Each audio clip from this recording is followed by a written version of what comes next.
Quelques jours de la tenue de 9e jeudi, la francophonie, la RTNC, diffuseur officiel, tient à la bonne qualité des transmissions de ce jeu. Le directeur général de la RTNC, Madame Sylvie Elengue Niembo, était ce matin à l'aéroport international d'Ndjili pour la réception du premier lot des matériels audiovisuels. Mesdames et messieurs, bonjour et bienvenue à cette grande édition de la mi-journée sur la radio-télévision nationale congolaise. Organisée par les présidents français, les sommets sur le nouveau pacte financier mondial a ouvert ses portes hier à Paris. La République démocratique du Congo prend part active à ses assises des hauts niveaux au travers son Premier ministre Jean-Michel Sama Lukonde. Le renforcement de l'accès au financement à long terme pour le développement durable dans les villes et dans le monde est au centre de ces assises, nous dit Patti Tondongo. Au Palais Brognard, en France, le Premier ministre et chef du gouvernement a pris une part active à la table ronde présidentielle sur l'Alliance pour l'infrastructure verte en Afrique, organisée par la Banque africaine de développement.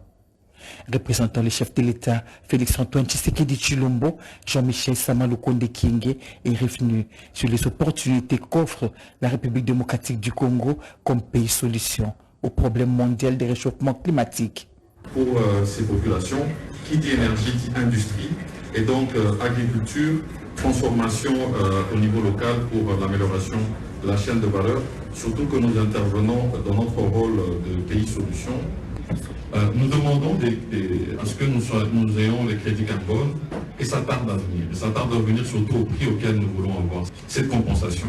Ici, nos populations, elles sont en attente, parce que il nous faut préserver nos forêts, il nous faut ne pas aller sur le charbon de bois, il nous faut garantir que nous ne puissions pas surtout avoir des feux sur nos forêts, et donc un accompagnement à avoir sur nos populations. C'est important à partir de ce moment-là que nous leur apportions une alternative. La RDC est ouverte aux investisseurs dans différents domaines. Le chef du gouvernement l'a affirmé en marge du sommet pour un nouveau pacte mondial de financement, initiative du président français Emmanuel Macron, organisée par les réseaux de solutions pour le développement durable des Nations Unies. Le Premier ministre Jean-Michel Sama Lukonde Kyenge a appelé les investisseurs à saisir cette opportunité d'affaires, surtout pour INGA, grand projet intégrateur. Et j'estime qu'à chaque fois que nous allons avoir cette volonté, finalement, ça débouchera des résultats. INGA 3, c'est de l'énergie hydroélectrique.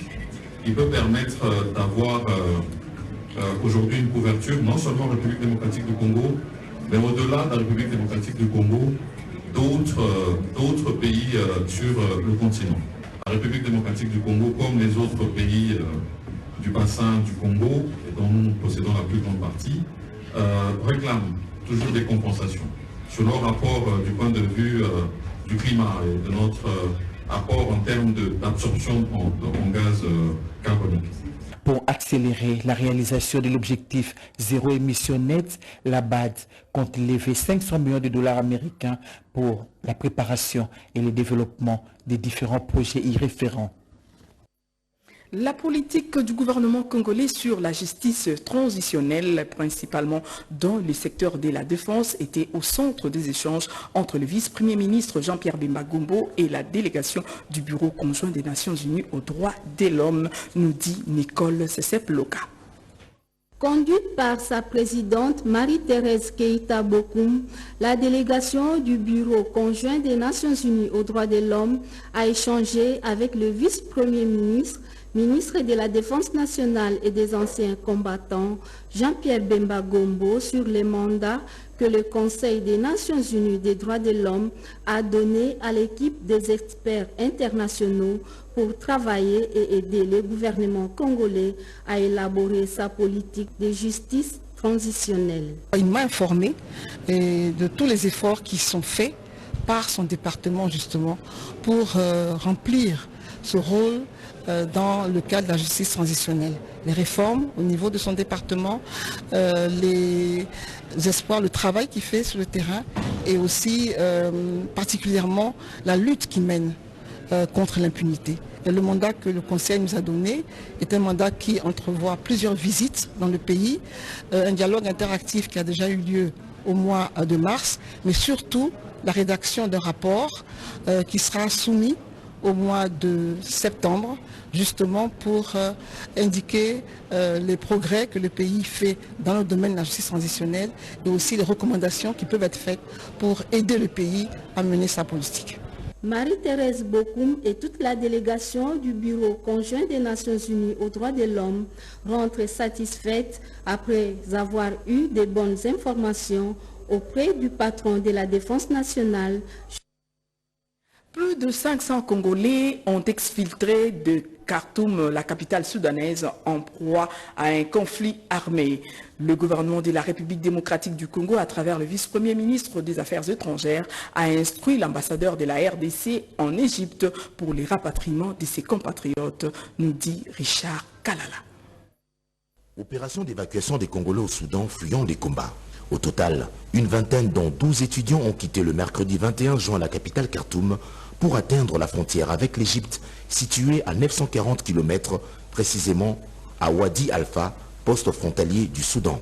Un couloir humanitaire a été créé pour permettre la sortie de nos compatriotes qui se sont retrouvés bloqués suite aux combats qui ont d'ailleurs repris 3 jours seulement après la trêve. Sur décision du Conseil de ministres, le vice-premier ministre, ministre des Affaires étrangères, Christophe Lutundula, a instruit l'ambassadeur de la RDC en Égypte, Kasongo Musenga, de coordonner les opérations d'évacuation des Congolais qui doivent retourner à leur mère patrie. Les bus ont été trouvés, ils sont en train d'embarquer, ils vont quitter aujourd'hui et ils vont être acheminés vers le Caire pour prendre l'avion vers Kinshasa. Mais l'ambassadeur m'a rassuré qu'il y a une petite accalmie qui peut permettre au bus d'arriver jusqu'à la frontière. L'ambassadeur a eu à parler avec certains responsables soudanais et même au lieu où se trouvent nos jeunes gens, il y a eu des contacts par téléphone et donc c'est cela, nous avons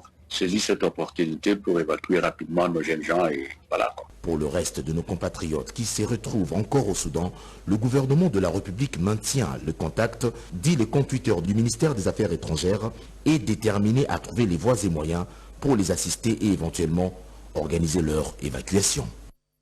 Le professionnalisme de la radio-télévision nationale congolaise a été salué par l'ambassadeur des États-Unis d'Amérique en République démocratique du Congo. Elle l'a dit hier à Madame le directeur général de la RTNC, Sylvie Elengue-Nyembo, au cours d'une rencontre à la chaîne nationale Suzy Ngoï-Chibouy. C'était une visite de courtoisie de l'ambassadeur des États-Unis d'Amérique en RDC aux autorités de la radio-télévision nationale congolaise. Mais des questions liées à l'organisation quotidienne de la chaîne publique ont été évoquées.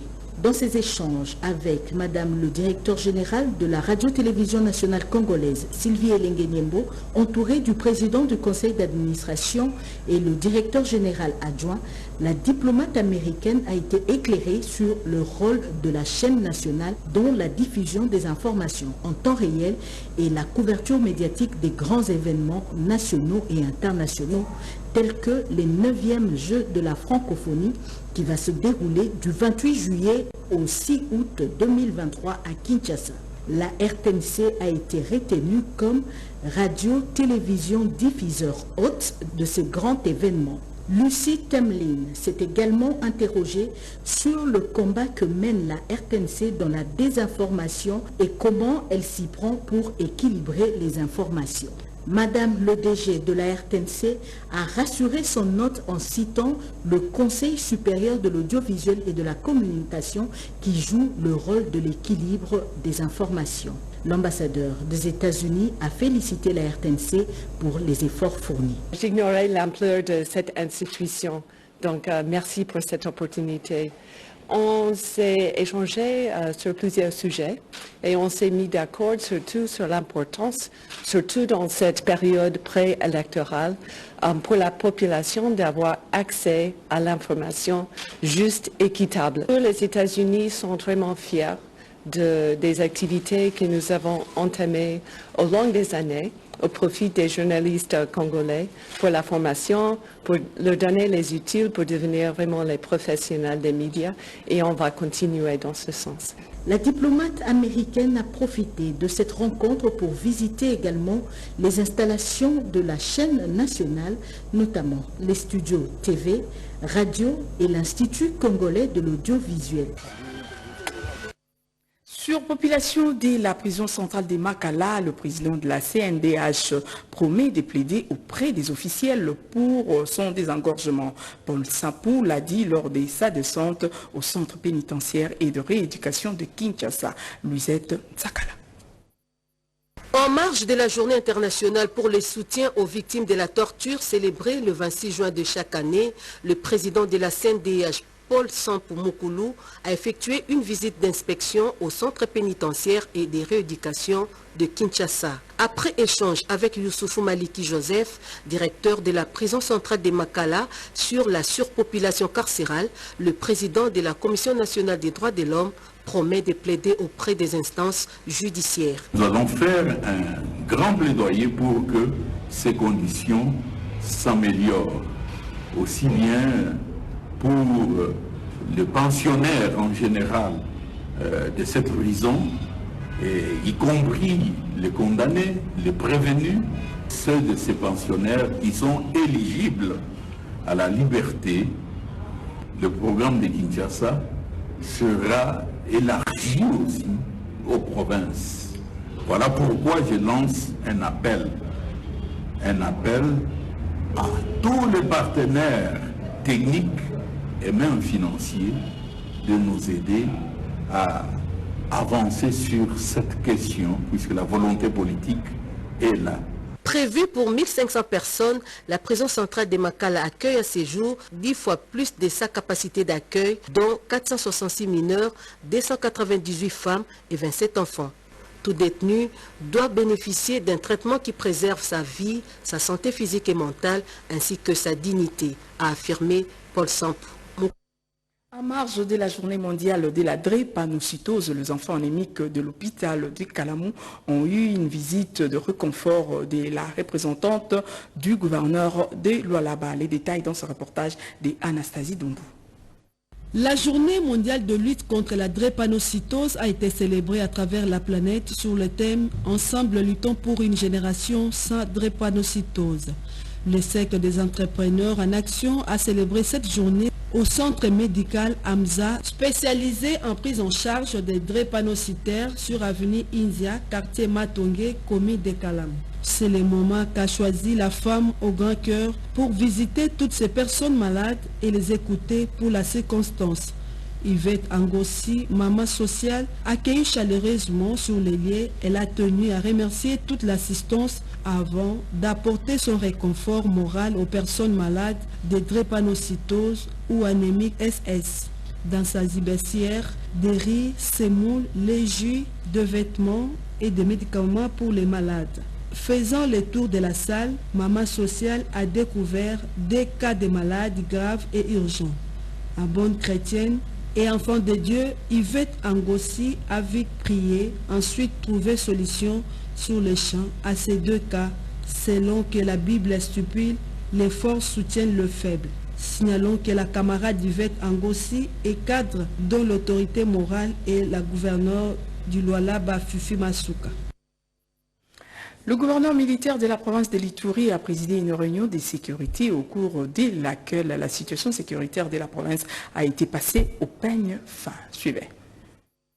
La sécurisation de la ville de Bunia n'est pas seulement l'apanage du pouvoir public, mais aussi de toute personne soucieuse d'appuyer les efforts de paix déjà consentis par l'administration militaire de l'Ituri, en tête le lieutenant-général Luboyanka Johnny. C'est dans ce cadre que l'association des Ituriens pour la promotion et le développement de l'Ituri a mis en place un projet d'appui à la mise en œuvre du plan d'action provincial de la résolution 1325 à Bunia et ses 3 communes. Bonebana Marie-Charlotte, coordonnatrice de la société Ituri, parle des actions à mener au cours de ce projet. Renforcer les capacités de 120 femmes, dont les femmes jeunes filles et des autorités communales sur la résolution 1325, vulgarisation des plans d'action de la mise en œuvre de la résolution 1325, des lois protégeant la femme et ces notions de la bonne gouvernance locale et sécuritaire. En sa qualité de la conseillère en charge du genre du gouverneur militaire du Lituri, Dr Jeanne Alacha a dans son intervention planché sur les instruments juridiques qui protègent la femme par la résolution 1325. Je suis venue un peu renforcer les mamans par rapport aux instruments juridiques au niveau international, régional et national. Et on a parlé des droits de l'homme, on a parlé des résolutions, et au niveau régional, on a parlé de tout ce qui est décidé au niveau de OUA et au niveau des Grands Lacs. Et maintenant, au niveau national, on a beaucoup insisté sur la Constitution. Parce que dans la Constitution, il y a vraiment des articles clés qui protègent la femme. Pour sa part, le maire de la ville de Bunia, le commissaire supérieur principal, Jean Bosco Mbouikola, pense que ce projet va renforcer davantage la question sécuritaire.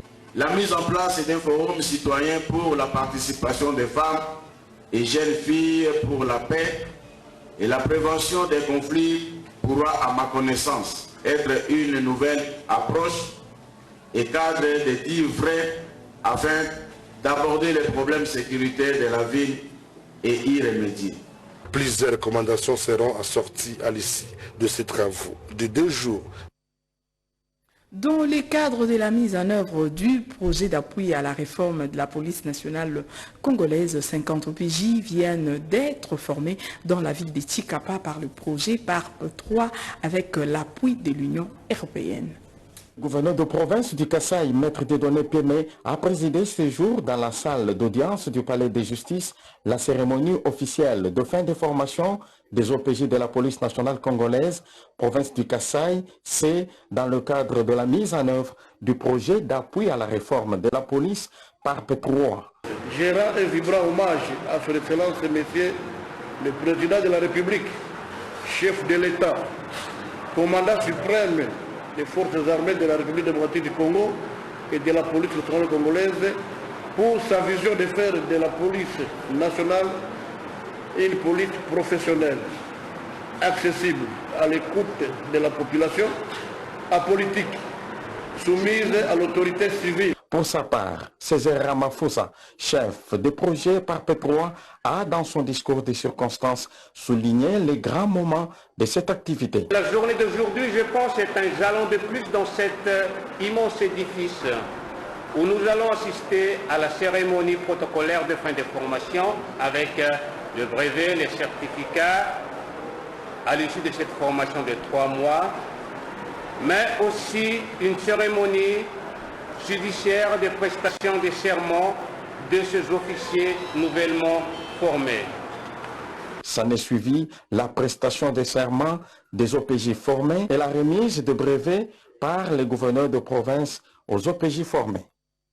2 enseignants grévistes de la province éducationnelle de Mai-Ndombe-Yumbi exigent l'implication des autorités des tutelles pour les solutions appropriées aux problèmes des arriérés des salaires de plusieurs mois. Suivez. Les enseignants de Yumbi dans la province du Mai-Ndombe n'ont pas encore reçu leur salaire du mois d'octobre 2020 et le mois de mai 2023. 2 mois donc sont restés non payés. Depuis le 13 juin, ces enseignants en grève ont abandonné totalement les activités scolaires. Une adversité est donc née entre eux et l'association Caritas Congo. À la suite de ces mécontentements, avec pression, les agents de sécurité ont fait la sommation pour disperser la foule gréviste et calmer la situation. Mais les activités scolaires demeurent paralysées. Un grand flou subsiste sur les sorts réservés aux examens de fin d'année et sur les éventuelles délibérations qui en découleraient. Les enseignants victimes de cet impayement expriment leur ras-le-bol. Nous sommes ici précisément dans le paroisse Christ-Roi Lumbi. Effectivement, nous avions totalisé 8 jours au 8 nuits. Notre décision finale est celle-ci. Nous allons demeurer ici nous allons quitter ici, pardon, dès qu'on nous paye nos salaires. Dans les cas contraires, nous allons demeurer ici. Il est donc urgent que les autorités en charge de l'enseignement primaire, secondaire et technique trouvent la solution en vue de sauver la vie scolaire des enfants dans cette partie du pays. L'Institut de recherche et de l'enseignement de la démocratie directe a animé une conférence avec comme thème le courant de la démocratie directe. Un nouveau paradigme pour booster la croissance et le développement de l'Afrique à partir de la République démocratique du Congo. Une conférence qui a connu la participation des étudiants et intellectuels congolais. Les détails dans ce reportage de Jean-Pierre Ndolo. Dans son exposé magistral, Paul Kibal, directeur général de l'Institut de recherche et d'enseignement de la démocratie directe, IRED, a retracé l'historique du courant de la démocratie directe. Il a affirmé avoir suivi le pas de Mzee Laurent Désiré Kabila, soldat du peuple, sur le chemin de la démocratie directe qu'il avait instauré à travers les comités du pouvoir populaire, ainsi que la vision de l'actuel chef de l'État avec l'union sacrée de la nation de très haute portée patriotique. Cette vision a remis en cause l'un des principes fondamentaux de la démocratie universelle, à savoir la stabilité de la majorité parlementaire au cours d'une mandature. C'est pourquoi, a renchéri le directeur général Paul Kibal, l'IRED avait proclamé le chef de l'État guide contemporain de la révolution RD congolaise. Pour ce dernier, la nouvelle démocratie directe est un système de gouvernement par les porte-paroles ou porte-voix des communautés territoriales ayant un mandat impératif et souple, une démocratie d'inclusivité et d'unité. C'est également une vision de changement et particulièrement du changement ou de transition démocratique, c'est-à-dire le passage de la démocratie indirecte vers une nouvelle démocratie directe. Pour réaliser le changement démocratique, a conclu le professeur Paul Kibal, deux possibilités ont été envisagées, à savoir la création du courant de la démocratie directe, regroupement citoyen et électorat, et l'éducation populaire pratique de la population. En marge de la journée de l'environnement célébrée le 5 juin de chaque année, les architectes congolais se sont retrouvés pour réfléchir autour des défis de l'architecte de la République démocratique du Congo face à la pollution plastique sous la direction du président de l'Ordre national des architectes, Rodé Banda. Défi de l'architecte congolais face à la pollution plastique. C'est le thème choisi par l'Ordre national des architectes de la RDC à travers la commission Construction verte. C'était à l'occasion du cinquantenaire de la Journée mondiale de l'environnement, célébrée chaque le 5 juin de l'année depuis sa création en 1973. Le président national de cet ordre, Fuyundo Ndoboni, a saisi l'occasion pour interpeller l'assistance par rapport à cette thématique qui appelle chacun à s'imprégner de cette problématique. Il nous faut une relation entre notre environnement et notre espace, a-t-il souligné. Plusieurs orateurs ont tour à tour exposé sur différents sous-thèmes, notamment M. Wombi, représentant du ministre d'État, ministre de l'Environnement et Développement durable, le professeur Waché Chilumba a évoqué la question sur l'environnement et son cadre, et le docteur Victor Moukania s'est énormément apaisanti sur l'architecture et son cadre. Le président de l'ordre et de la commission font l'économie de la journée. Nous avons l'obligation de faire des propositions au gouvernement à ce qui concerne notre secteur. Il fallait réfléchir avec les différents acteurs du secteur pour voir de quelle manière on peut apporter des solutions durables pour notre pays, parce que nous sommes un partenaire du gouvernement. Par rapport à la population, comme on nous l'a dit par les représentants d'équipes complétées, il faut conscientiser la population à gérer les plastiques, c'est-à-dire à bien les trier afin de permettre l'évacuation facile près des gens d'équipes publiques. Si nous ne maîtrisons pas notre espace, nous serons toujours esclaves et victimes de catastrophes et dépenses inutiles, ont martelé à l'unanimité tous les panélistes ayant pris part à cette journée. Stratégique de la plateforme qui intègre les produits agricoles tels que les cacao, les cafés, les caoutchoucs et autres pour un autre plan d'action 2023-2024 dans le cadre de l'initiative des produits agricoles de base durable en Afrique et en République démocratique du Congo. Les détails dans ce reportage. 1,6 milliard de personnes dépendent des forêts pour leur emploi, la subsistance et l'agriculture, pratiquée à plus ou moins 60% par la population de nombreux pays africains, indique la FAO. Ce qui est à la base des forestations avec incidence sur les changements climatiques. Pour répondre efficacement à cette situation, il a été créé une structure dénommée l'Initiative des produits agricoles de base durable en Afrique, ACI, reprenant l'ensemble de principes pour la production responsable de produits agricoles en Afrique. Elle a la mission de protéger les forêts, la bonne gouvernance et la transparence avec avantages sociaux augmentés aux agriculteurs, communautés et aux personnes marginalisées en sauvegardant le droit de l'homme. Cette initiative de produits agricoles ACI accorde la priorité aux pays producteurs d'Afrique pour le développement durable de quelques produits tels que les cacao, les caoutchoucs, l'huile de palme, les cafés et autres. C'est dans cette perspective que se tient aujourd'hui la première réunion de cette initiative sous la tutelle du ministère de l'Agriculture, représenté par son secrétaire général, avec la facilitation du Fonds mondial pour la nature WWF-RDC. L'objectif est de discuter de la transition de l'initiative pour l'huile de palme à celle des produits de base durables en RDC, afin de consolider le plan stratégique de cette plateforme intégrant d'autres produits avant d'élaborer le plan d'action 2023-2024, adopté en ces jours. Institutionnalisée en 2018 en RDC, cette plateforme se concentre jusque-là sur la production durable de l'huile de palme. Les personnalités et leaders politiques de la province du Sankourou se sont réunis au fleuve Congo-Etel pour échanger sur le développement de leur entité en présence du maire de la ville de Lumumba-Ville. Suivez. Le Sankourou, avant tout, c'est ce sentiment qui prime dans le cœur et les intelligences filles et fils de cette province. Cet intérêt commun de développer le Sankourou fait briller le soleil après une longue durée de la nuit, dû aux querelles égoïstes des positionnements de leadership et divisionnistes. Sur initiative de la Fondation Lumumba-Ville, dirigée par Jean-Téli Odimba, la crème des personnalités du Sankourou s'est réunie à Kempinski, fleuve Congo-Hôtel, en présence du maire de Lumumba-Ville pour parler du redressement et le développement de leur province dans une paix durable. Une façon d'honorer la mémoire du héros national Patrice Emery Lumumba. Avec l'association des éminents serviteurs de Dieu et tous les notables politiques, nous voulons concrétiser le décret qui a créé la nouvelle ville de Lumumba-Ville. Les maires de la ville de Lumumba restent optimistes du décollage de leur entité et encouragent tous les Sankourois à l'unité et au travail.